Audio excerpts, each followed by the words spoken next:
Naging hot topic nga sa showbiz now na nila Christy Fermin, Romel Chica at isa pa nilang kasama doon, si Chloe San Jose. Kung saan ay tila pumabor na sila ngayon sa Family Yulo.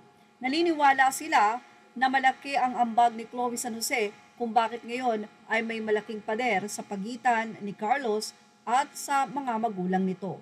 Ayon pa sa isang kasama ni Christy Fermin na dapat daw kung psychology graduate daw itong si Chloe ay dapat mas siya ang nag-a-advise at mas nakakaunawa. Well, say nga ni Christy Fermin, naniniwala daw ang maraming netizen na kung mawawala sa eksena itong si Chloe San Jose ay siguradong magiging maayos ang Family Yulo. Sa lahat daw kasi ng mga nagiging sagot sa social media ay si Chloe ang gumagawa nito. Pati ang mga mensahe at tawag ng kanyang ama ay si Chloe rin ang sumasagot.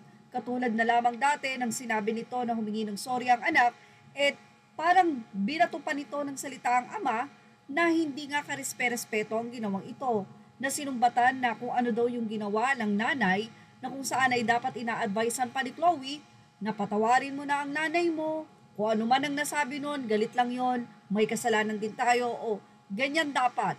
Pero tila hindi nga ganun na nangyayari dahil si Chloe ang lahat ng humaharang na mensahe at siya din ang mga nagsasalita.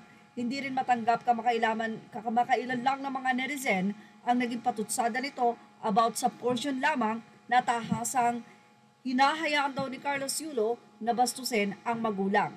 Actually, marami na talaga. Yudahan pa nito ang mga patutsada ni Chloe. Nako, kaya naman payo ni Christy Fermin, dapat daw ay huwag nang magsalita itong si Chloe San Jose, pati ang kanyang dalawang kasama. Dahil sa totoo lang, marami na ang hindi natutuwa sa kanyang ginagawa. At lalo daw nagkakaroon ng pader ang pamilya dahil sa kanyang pagsagot-sagot na dapat talaga ay inirerespeto niya ang mga magulang ng kanyang nobyo. Well, ano ang masasay niyo about dito? Ilagay lamang ang inyong opinion. Samantala, nakita naman nila Christy Fermin at ibinahagi ang dati ay pagsagot ni Chloe San Jose sa naging pahayag ni Mrs. Yulo. Ang naging mitsa lang naman talaga ever since is yung babae talaga. Parang feeling ko nilalayo niya sa amin si Kaloy.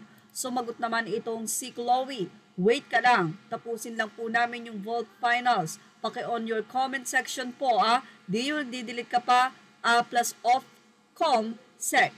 Palang daw ay dapat sinasaway na ni Carlos Yulo itong si Chloe San Jose. Kahit doon pa man ay maipakita niya na nirerespeto pa rin niya ang kanyang mga magulang sa kabila ng tampo na mayroon siya sa mga ito. At yan ang ating Showbiz Snap update.